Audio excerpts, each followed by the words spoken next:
Niece hijacked my phone to send fake divorce texts to my husband, making me question if I should cancel her birthday gifts. So yesterday I went over to my sister's house to help her with some things.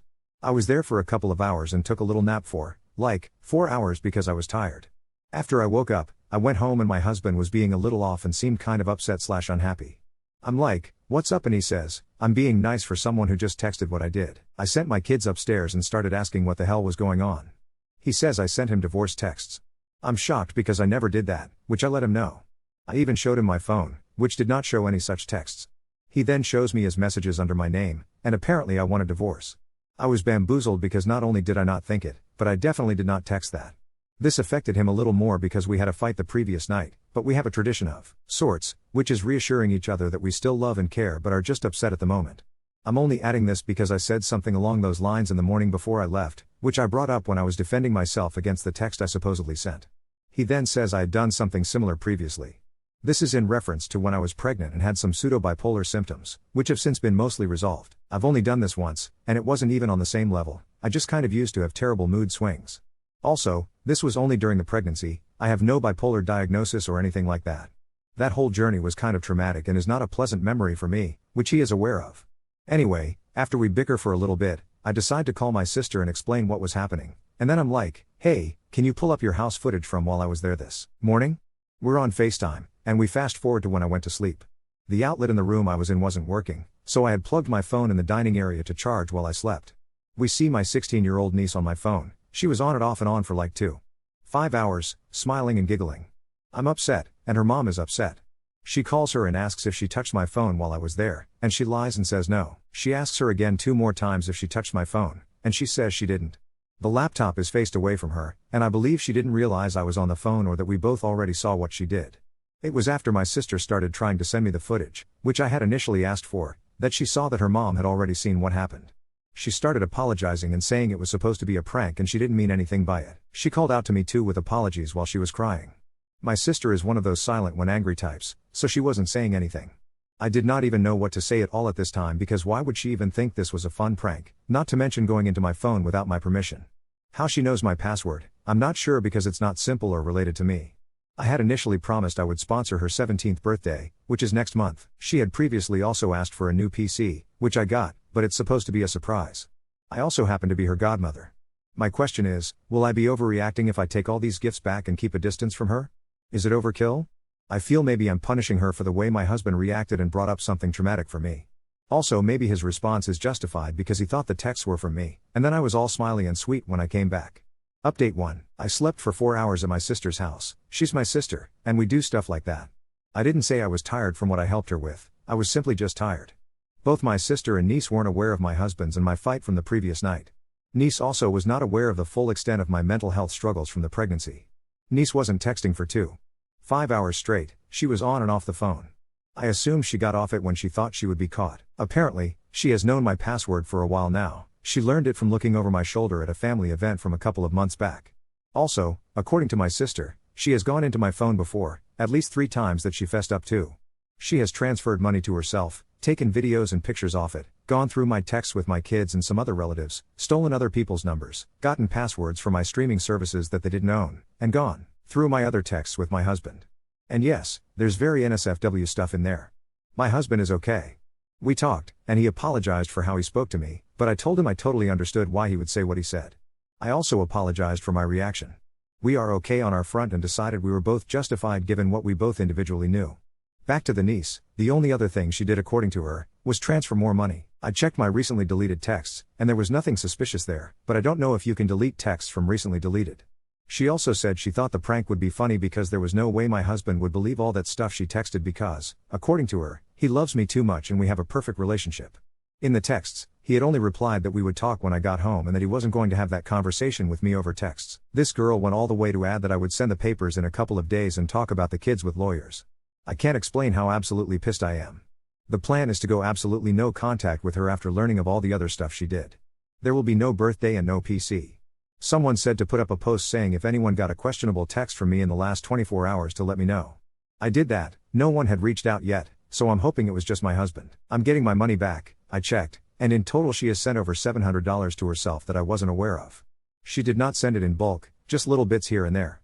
I guess I did not catch on because I do send her money often, and I do have quite a bit in my account, so it wasn't obvious. Her mother will send the money to me from her daughter's savings later this weekend. I told her mother about the suggestions you guys gave on community service and therapy. I'm low-key scared for her future relationships and college life. She would not have any electronic devices for the rest of the summer. Personally, I do not want to lay eyes on her in the near future. Oh, and yes, she has done this before to one of her friends whom she is still friends with. I don't know why anyone would remain friends with someone like that.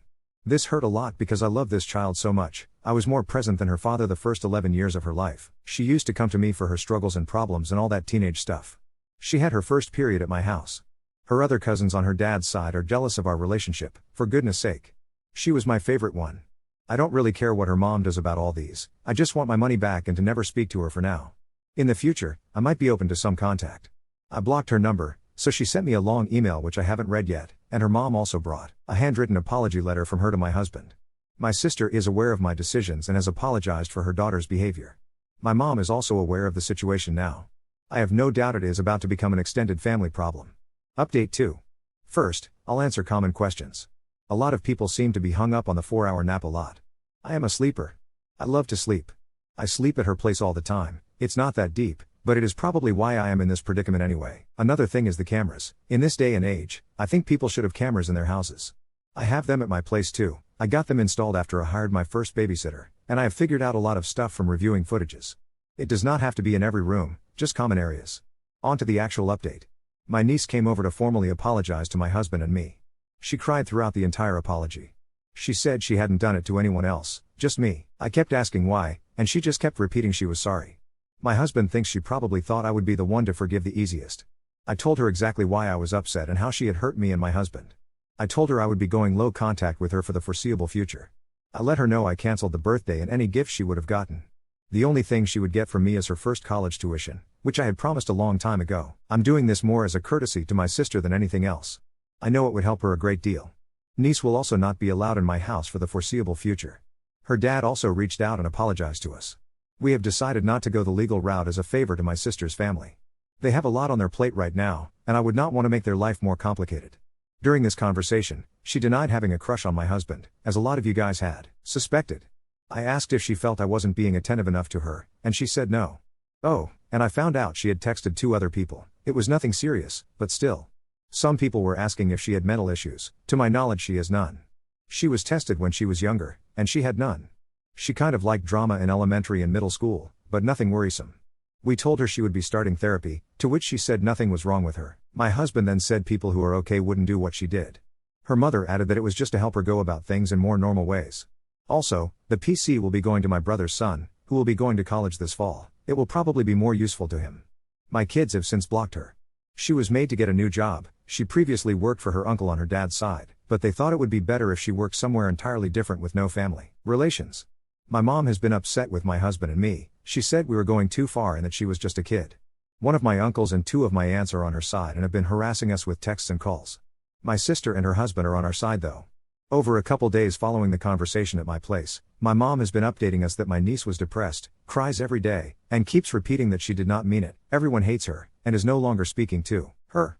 That her second mom no longer loves her or cares about her. She says they have taken away everything from her. Trigger warning. Self-harm on the 12th, my niece attempted to take her life. Her older sister found her. She left a note apologizing for all the hurt she caused and said we would all be better without her.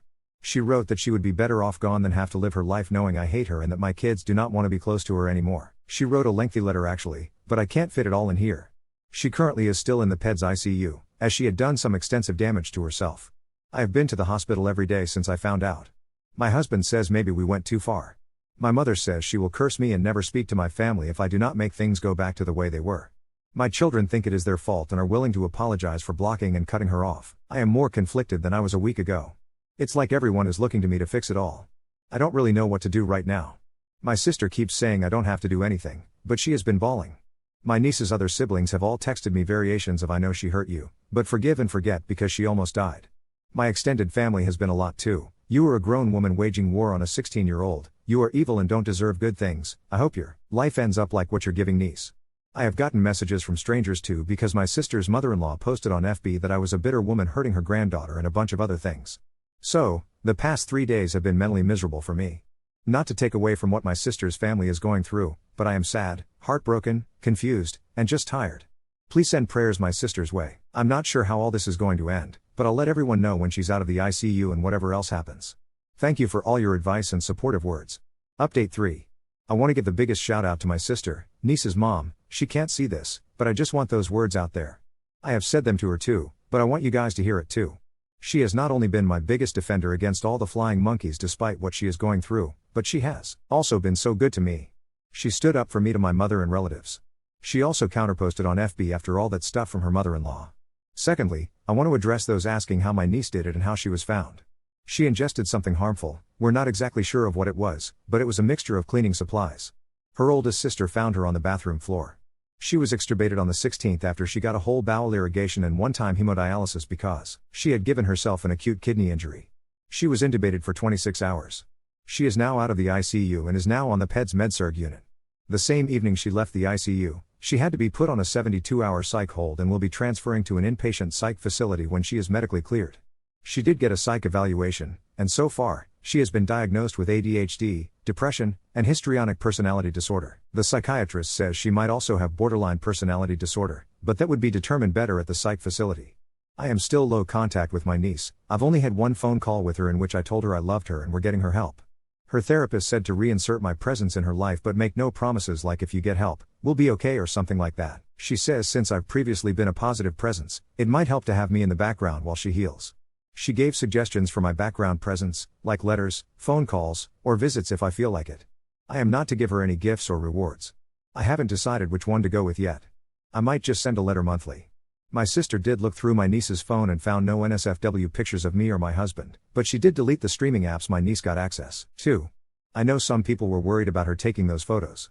I know she saw them, though. My children are in therapy, both individual and family. My husband and I finally explained the entire thing in detail to them, including my struggles during my first pregnancy and how niece's prank was a trigger. The therapist helped us facilitate the whole thing better. Niece's other siblings are in therapy now too. The oldest has since apologized for her texts and harsh voicemails. We have also sent the kids to my in-laws for the next 3 weeks. Therapy will be online. I also blocked my mother on their phones. They are to speak to none of my relatives for now. My mother doubled down and started coming at my children via texts and calls. That's one of the reasons we sent them away. My Bill, niece's dad, broke down while she was still comatose and did a full 180. He left me a long voicemail saying I was hurting his baby girl and ripping her away from him. I did not like him when he first started dating my sister, and he says I was using my niece to break him because I hated him. If something happens to her, he won't forgive me. This is a complete opposite of his stance before. I don't know if it's grief or his mom in his ears. He is now at odds with his wife because she agrees with keeping the consequences we all agreed on, but the husband says to relent. My family and my other sisters are trying to be her, niece's mom, support in every way that we can. I have had to completely cut my mother off from my family, including some of my aunts and uncles. My dad is divorced from my mother and lives on the other side of the country. He is on my side with this whole thing. I have 2 brothers, and they're both on my mom's side, while all my sisters are on my side. My mother sent me a very devastating text that I'll just copy and paste here because I don't even know if I can explain it. Op, you are the most disgraceful child I have ever birthed. I curse the day you were put in my arms. Your life will never know peace as long as you never give peace to niece. You're so vile, and you will go to hell for causing this amount of harm to your sister's family. You are no daughter of mine, and I do not claim you. Do not call me your mother. Keep your unclean children away from me too. If you come close to me, I'll strangle you and feed you toilet cleaners. How niece attempted. What kind of mother sends this to her child? I took a screenshot, blocked that number, and printed off a copy of the text. This devil incarnate of a woman proceeded to email me 2 days after to tell me to send my share of money for remodeling her house. Yeah, like a cursed child would do that. I simply blocked her email too. I don't even know why she called my children unclean. I had them all post-marriage and with one man. This has been the longest month of my life, and it isn't even over yet. I had a panic attack the other day because of everything. This darling man that I am married to has been my biggest rock and support. I genuinely do not know what I would do without him. How I would repay him for all this, I do not know. I spend most days just crying. Update 4. I took a few days away from the internet, partially on the advice of the kids therapist, and also frankly because my nerves are threadbare at this point. However, since so many of you have been following, supporting, and, for better or worse, dissecting my family's chaos, here's what's new, because things have definitely not slowed down. Buckle up, I guess. First, my niece was formally transferred to the adolescent psych facility late last week. Admissions there were smoother than I imagined. I was surprised, actually, because she requested I visit on the first Saturday. I almost didn't go. My sister encouraged me. She's been doing her own hard emotional work and she felt it was the right step forward, controlled, with a therapist in the mix. So I went. Seeing her was, I'll just say it, simultaneously heartbreaking and surreal. My niece looked like a shrunken version of herself, hospital socks, hair in a loose braid, totally flattened. Effect. I had all my therapist's talking points ready, but she just started sobbing the second I entered. I ended up sitting awkwardly in a plastic chair, in a room decorated with hopeful slogans and construction paper cutouts, just letting her cry. She finally said she missed me, that she broke everything, and if she could take 1 second back in her life it would be when she grabbed my phone. We didn't talk about the birthday, the PC, or anything tangible. I just told her that love is complicated, that I was still angry, but I wasn't gone. She asked if I could write her sometimes. I said I would. The therapist had prepped me for this, boundaries, but not absence, which is harder than it sounds. When I was leaving, she tried to hug me but a staffer stopped her, no physical contact allowed yet. It was wrenching. Meanwhile, the family soap opera dialed up, hard. Some genius, my aunt, I later learned, printed out parts of my last Reddit update, highlighted and marked up, and shared copies to the family group texts and even gave one to my mother. So I started getting texted Bible verses and, no joke, a WhatsApp voice note prayer chain about me turning my heart to my wandering lamb. I will admit it, I started laughing when I got to verse 6 of one particularly aggressive email.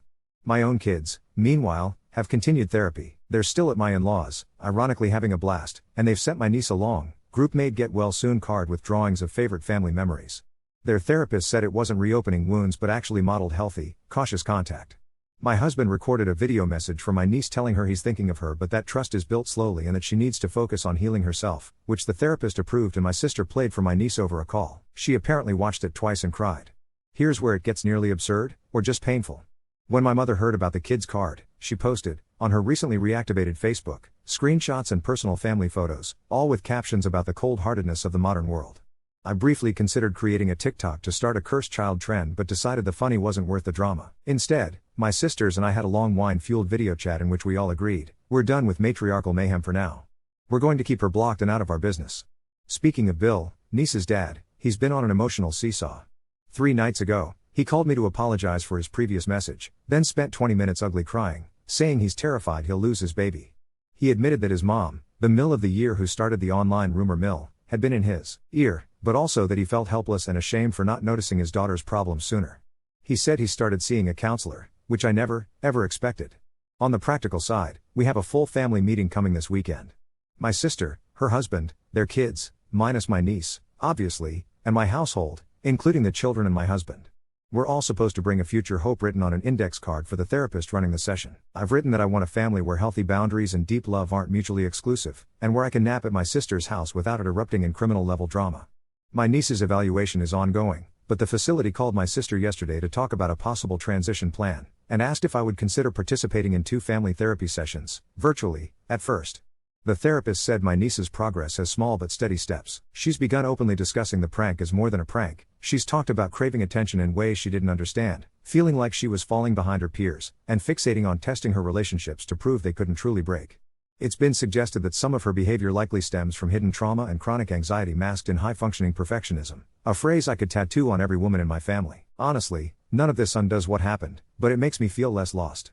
I still haven't unblocked my mother or most of that side of the family, though I do briefly check her emails for signs of escalation, threats, harassment. Those would go right to my dad and the authorities if needed. Instead, I'm focusing on what my better half keeps reminding me: keep the circle small, keep holding boundaries, keep a space open for hope, and don't give anyone your phone passcode. In news no one saw coming, my brother, the previously silent, neutral one, reached out for the first time. Unprompted, he apologized for being timid and useless, said he'd been reading what was passed around and realized his own kids could have their lives upended by similar drama one day.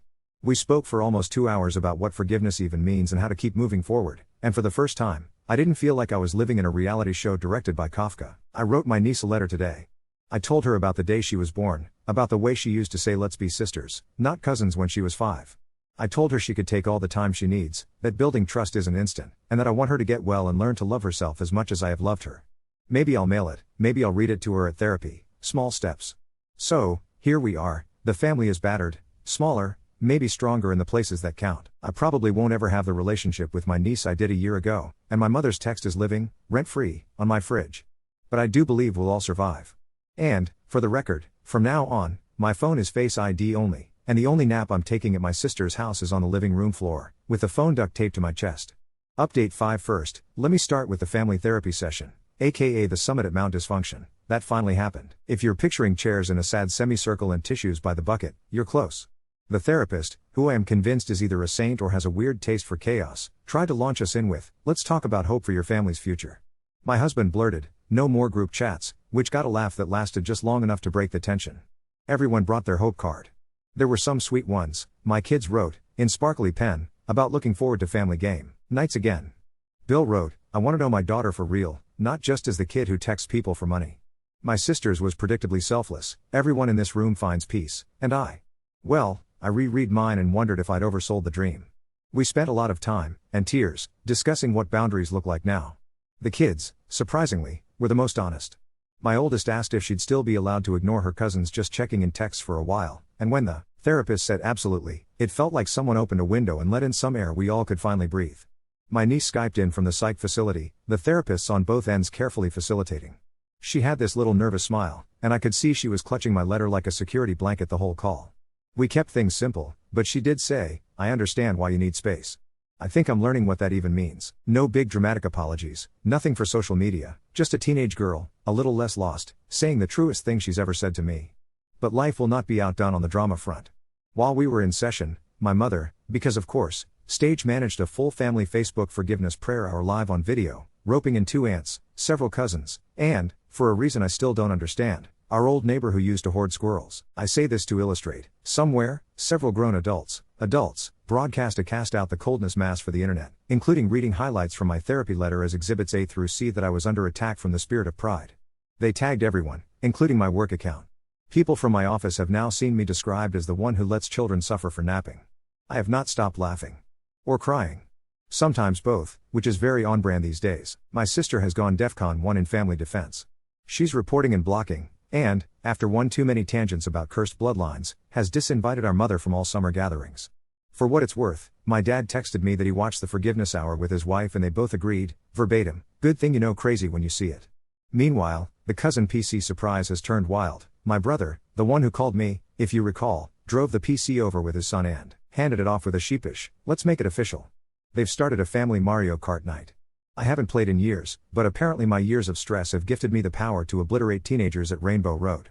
This little ritual has genuinely been a balm for everyone, including my kids, who definitely picked up cursing from Grandpa last Tuesday. We're working on it. Okay, now for the twist literally nobody asked for. Remember the other kid prank incident my niece once pulled on a friend? That girl's mom reached out after seeing the Facebook drama. Not with hate, she told me she's followed my posts, has been through something similar, and wanted to share that her own daughter got past it, mostly through learning hard boundaries with support and a total social media blackout. We had a coffee, virtual, but still. There was crying. It helped. My niece remains in the facility, but is finally having days without incident. She sent short letters, "I'm journaling," and her therapists say she is responding to DBT and medication. The staff said she wants to set up a family therapy rematch in a month, with a longer visit. Her big sister promised to bring her uncursed cookies, inside joke, from a nearby bakery she loves. Tiny steps, but steps. My husband, legend that he is, has handled this with so much grace that our own therapist warned he might be internalizing too much for too long. A classic generous husband move. He's now taking solo walks every evening, leaving passive-aggressive audiobooks about boundaries hanging in earshot. He told me last night, "You made it through your mom, this mess, and a knockout nap scandal. Maybe take a week off phone drama?" He may be onto something. And what about me? I sent out a family-wide will not be hosting any drama, BBQs, or prayer hours this summer message, logged out of every family Facebook group, and put every phone notification on unknown senders only. I forgive, but I don't forget, and I sure as hell don't let drama in my texts before I let it into my brain. If you take anything from this, please let it be, never underestimate the power of naps, the resilience of kids, yes, even the dramatic ones, or the sheer entertainment value of a family who cannot go a week without turning group chats into psychological warfare. Also, invest in Face Idaho and buy stock in Apple, because I am single-handedly keeping them in business with all my account resets. We're not fixed, but we're okay, tentative, patchworked, and maybe a touch less naive. The letter I'm writing my niece this week quotes her 5-year-old self, "Families don't break forever, they just stretch out and snap back when we need them." If there's anything left of my sanity someday, maybe I'll buy her a cake after all, but she can't pick it up alone. And my phone staying in the car, with the doors locked, music blasting, and me, eyes closed, napping in the sun.